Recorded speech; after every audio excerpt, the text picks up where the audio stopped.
Hiyo, this is another episode of Woke Nation.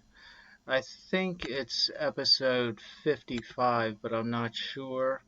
Um, but anyway, we're here on July the 2nd, and like I said, I think this is episode 55.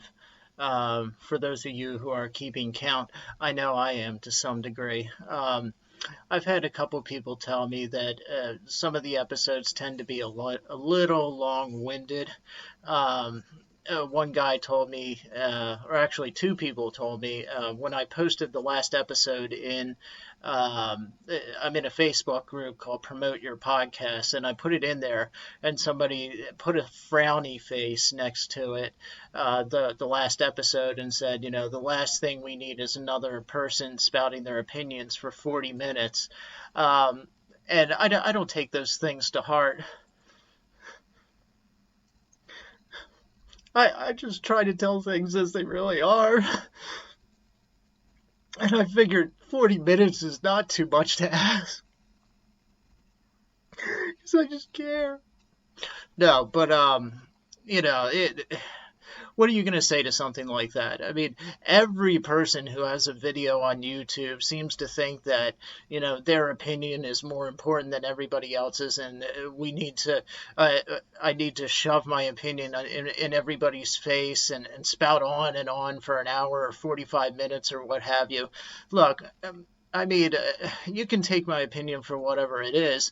The only reason that I created this podcast is because I really was looking around at the world around me, and I just saw that there are a lot of things going on that I think that I have issues with, that I think are genuine, real problems. And 40 minutes is not enough time to unpack any of the issues that are really going on. I just watched a video with Jordan Peterson where the title of the video on YouTube is called, Who Dares Admit that, or Who Dares Say That God Exists, or something like that. And what Jordan Peterson was talking about, how he started the lecture, was bemoaning the state of a lot of interviews today, where he felt really frustrated by some of these interviews where they ask him questions, really deep philosophical questions like, does God exist? Do you believe in God? And he was saying, like, you don't have the time necessary to respond to a question like that. A minute or 10 minutes or 20 minutes or 30 minutes or 40 minutes is not enough time to really deal with these very deep issues. Now, I am in no way saying that I'm on the level of a Jordan Peterson, far from it. There's a lot of people posting videos on YouTube or podcasts or whatever that are far more intelligent than I am and know a lot more about these things than I do. But the point of the matter is that I really am spending a lot of time trying to learn about the issues that are going on today, and what's causing them. What really concerns me is that I don't think that people today really are looking at the root cause of the issues today. And when I say that, that's a very broad statement, the issues today. What could I possibly be referring to? I mean, you say that to one person in the street, and it's going to mean something entirely different to somebody else.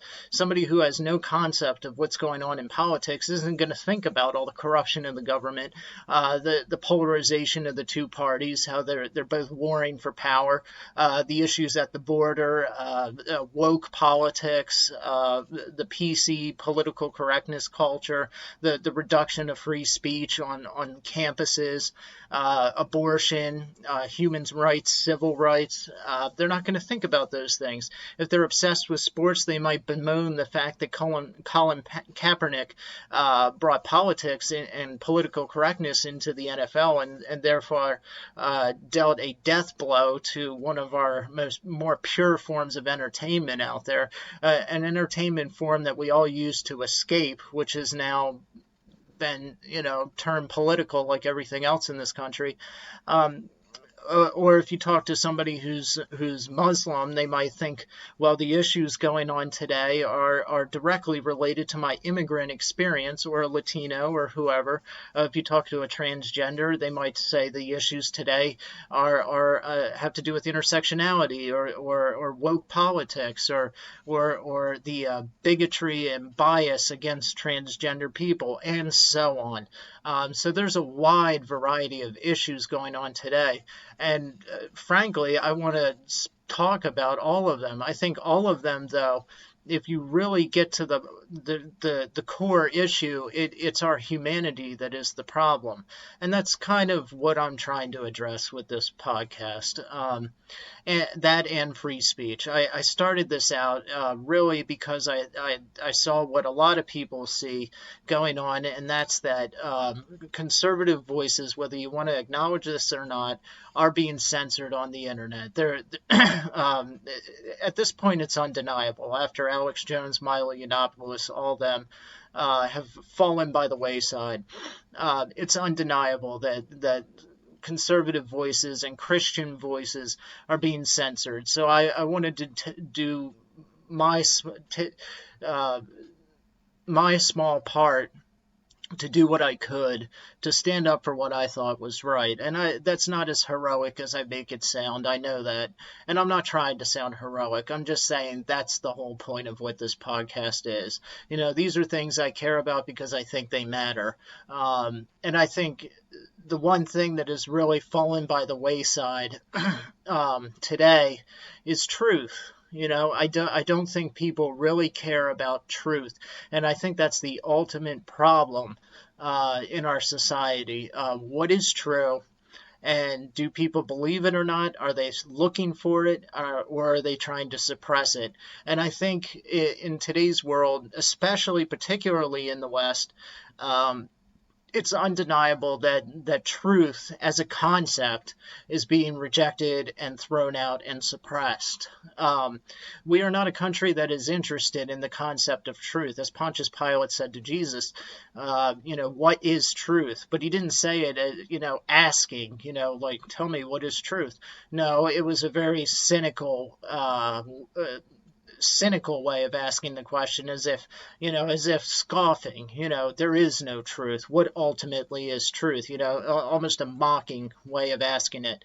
So I think that's the main problem, is people really don't care about whether something is true or not, and they have no interest in it, and they particularly have no interest in it when it infringes on their concept of reality. And I think that's demonstrably being proven today with a lot of the ideological warfare that is going on in this country, from the trans community to the gay rights community. I'm all for these people living their lives in a legal perspective, but from a moral point of view, they're running smack against the way God designed the world to be, what I would call reality, and they're running smack up against it, like running headfirst into a concrete wall, and then denying that the wall is there. That's how I see it, and that is truth. Truth is reality. But anyway, sorry to ramble. This episode, though, is going to be a little uncomfortable, probably for me and a lot of other people out there. But it's something that needs to be talked about because, like a lot of other things that I've mentioned in some of my episodes, it plays a very crucial role in, I think, the disintegration of our society and the West at large, and worldwide, actually. Any country where this topic that I'm about to talk about has infiltrated, it's disintegrated, I think, the country, the moral values of the country. And what I want to talk about is pornography. I think porn, there's a lot of different things we could say about porn. The one, I think first off, there's a kind of embarrassment that most people, excuse me, have when talking about porn. You don't want to admit whether you've ever watched it or not. You don't want to admit whether you struggle with it. It's embarrassing. Um, but the truth of the matter is that for a lot of people, probably millions of people across America, at least according to the statistics I've read, millions of people across the West, this isn't just, something that they look at for entertainment value from time to time. This is plummeted into a genuine addiction, and it's an addiction like any other addiction that has severe consequences, I think. And these consequences are only just now really starting to surface in society. Um, but I think, unlike a lot of other addictions, this one really has the potential to undermine our social fabric, our sense of self, the way God intended, human beings to deal with each other on a respectful level. Um, might as well just dive into it. Like, as a teenager, I'm sure anybody would admit that they were exposed to pornography. When you're at that age, you really, your hormones are raging. You're first starting to recognize that women are attractive, and it can be really hard not to view that kind of material, especially in a society now where it is so widely available. And that's the thing that's so tragic about it, is how widely available pornography is now. I'm going to get more into what actually pornography is and the effects of it, but it needs to be noted how widely available and how permeated our society is with pornography. I have a Juno email account. I know nobody uses Juno anymore. My email address makes mention of the fact that I started the account in 2004, so that tells you how long Juno's been around, and I really don't think anybody uses it anymore, but be that as it may, even when I go and check my email on Juno, on the right-hand column are literally, and my wife told me it's for a clothing line, but there's women with like pasties on over their breasts, just covering like their nipples. This is on Juno email. I mean, it's pornography, really. This isn't like a J.C. Penney's catalog type of, when you flip through that, as I had seen when I was young. That's the way a lot of kids get introduced to porn, through like J.C. Penney's catalog of the bra pictures, or Victoria's Secret or something like that. Stuff that's supposed to be for adults, just that are buying clothes, but to a kid that's 14 or 15, that can be the introduction into a dark world, and that's what I mean by it's just kind of everywhere. But anyway, about Juno, like these weren't pictures that were kind of like just a woman modeling a particular style of bra. These were very sexualized pictures, with women that had just like tape over just the nipple part of their breast. I mean, that's on an email site, just an email site that anybody could be using. I could have been 6 years old and created that email address and be viewing that.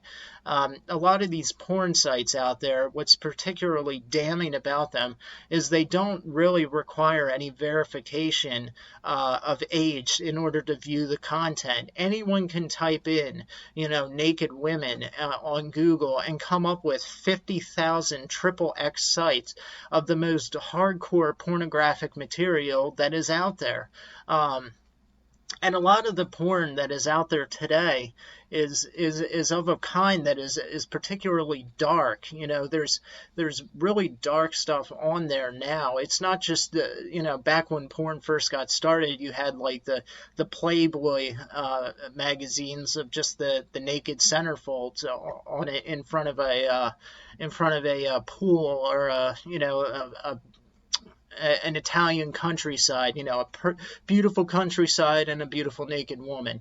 That was Playboy's whole thing, these glamorous, tasteful nudes, as they called them. Well, it's not like that anymore. Now what is out there is bondage, gangbangs, really violent stuff. And imagine how a young, impressionable child who is just growing up in the world, first understanding the differences between men and women and how they interact, has no concept of sex, and his first introduction to that is a gangbang, or just a man hitting a woman. There are porn videos, many. Not that I've seen them all, but I've read about them. I did some research on this. There are porn videos that really get as close as they can to what rape would be like visually. A man coming in and just really violently throwing a woman down on the bed, and then at first the woman resists. So this is like a real rape. And then as the video progresses, she starts to like what he's doing and be turned on by it. That is the most sick thing that you can possibly show, and especially a young child, but anybody really, because it gives the impression that A, rape is okay, and B, if you start raping a girl, eventually she'll get turned on and enjoy it and respond sexually to it.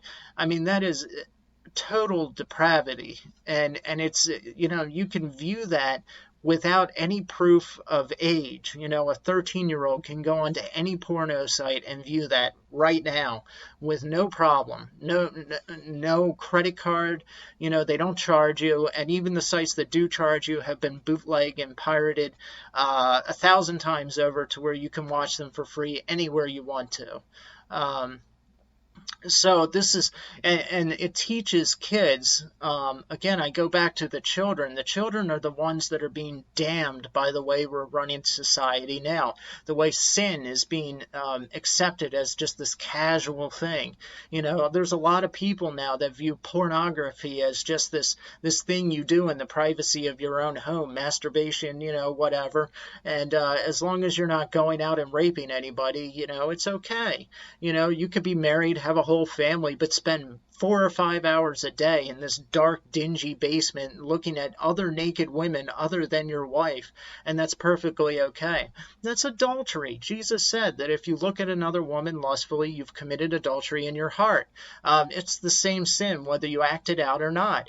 Hey, look, I point the finger at myself. As always, I will say I'm as guilty as anybody. I don't struggle with it to the extent now that I used to, but it's very hard when you go to check your email and you see something like that. It's hard to turn away from it, or not to look, or not to be tempted to then go and look something up. I acknowledge this. I'm human. I struggle with things just like anybody else does. The difference now is I really do see it as this evil. I see it as sin, and it's wrong, and it needs to be fought against. And the way it's being put out there in society right now is really screwing our kids up. When they have access to this stuff, to bondage porn, to some of what they call humiliation porn, where a woman is intentionally humiliated. What do you think this is teaching our kids about monogamy, about safe sex? There are no condoms in these porno videos. I read recently that the porn industry is trying to put condoms into some of their videos, but the public, from what I also read in the same article, has been largely not favorable to that, and so they're not doing it. So there aren't condoms in these. Not that you should go and have sex with everybody just because there's a condom. That doesn't justify it in any way. But I'm just saying they're not even teaching safe sex.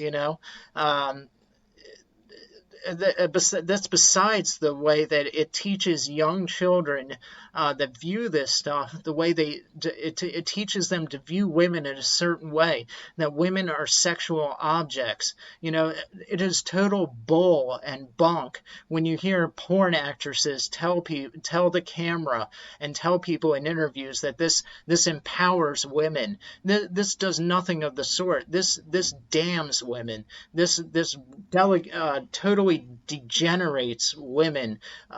It turns women into a sex object. It turns women. It teaches men that women are only there to be tossed onto the bed, and in some cases just raped. Just take it.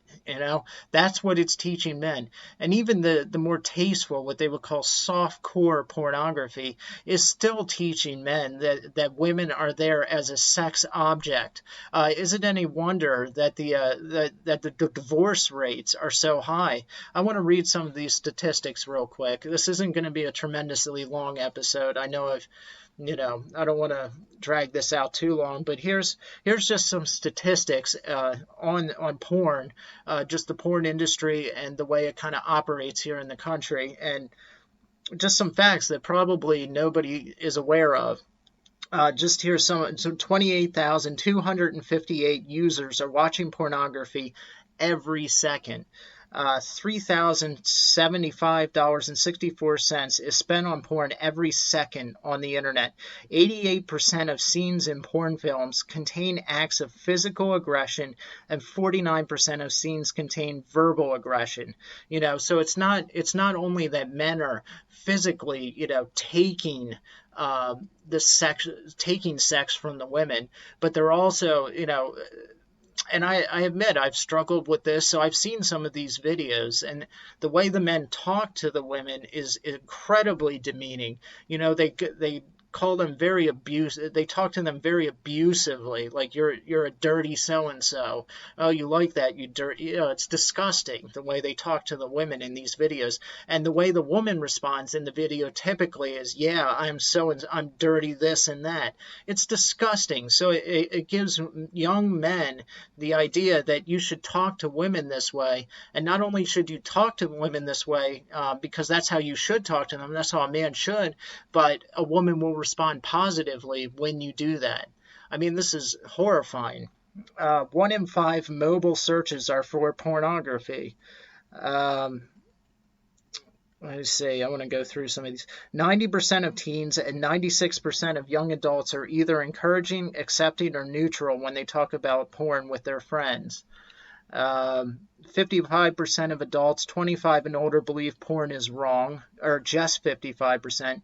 Teens and young adults 13 to 24 believe not recycling is worse than viewing pornography. And that cuts right to the quick here as far as what I think the issue is largely in our society, because we've rejected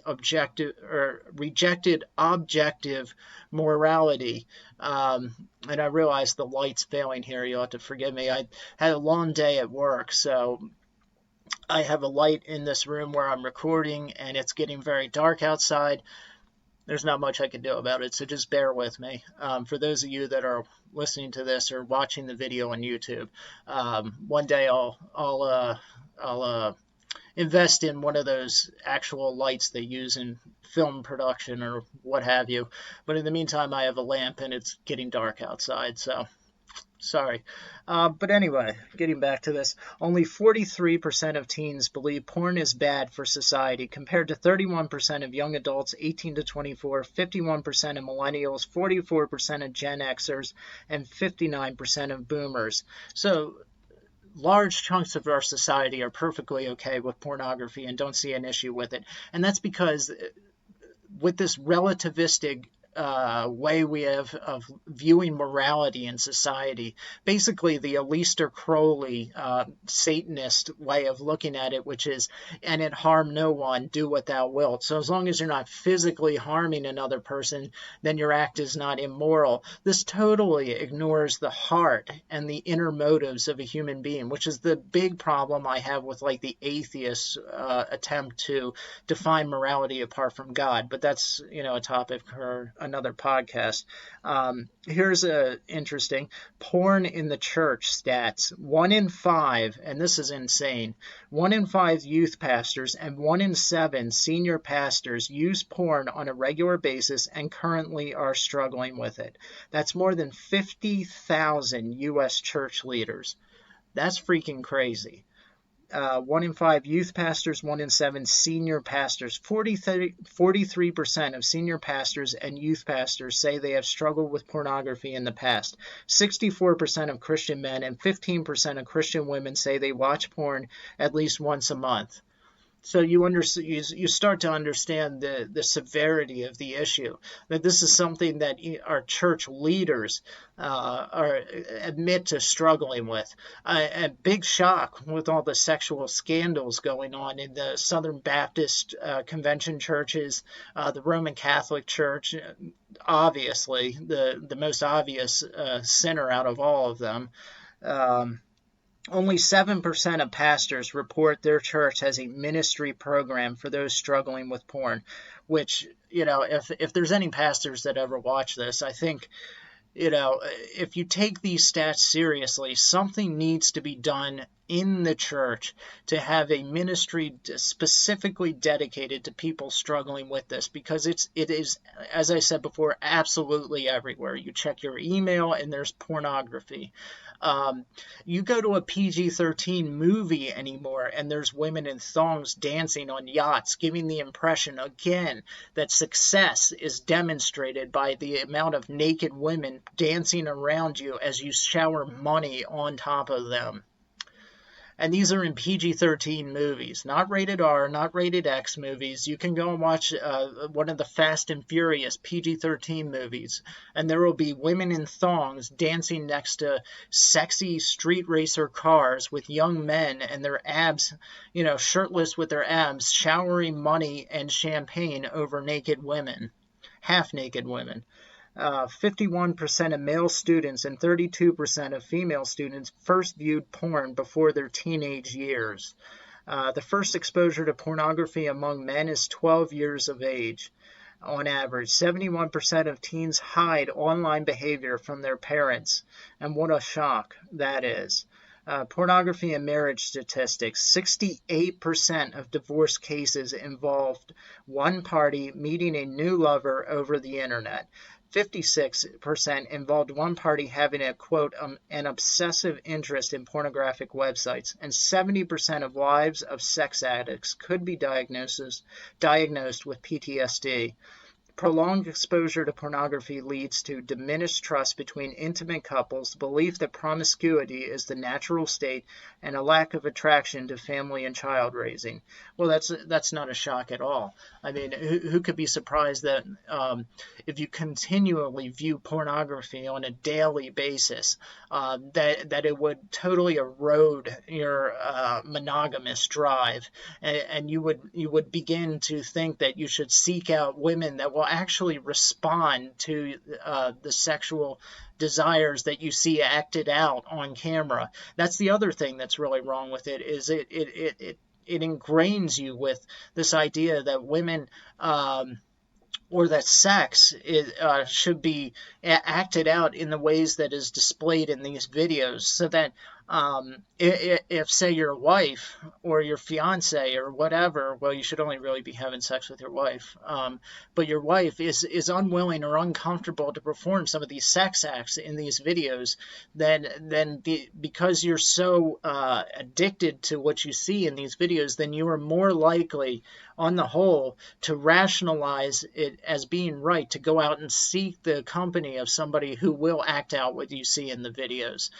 There are statistics that bear that out too, that a lot of men, their relationship falls apart with their wife because what they view on these videos, their wife is not comfortable acting out, and what a shock that is. And no self-respecting woman of character would want to act out the depravity and the degrading and be on the receiving end of such degrading crap.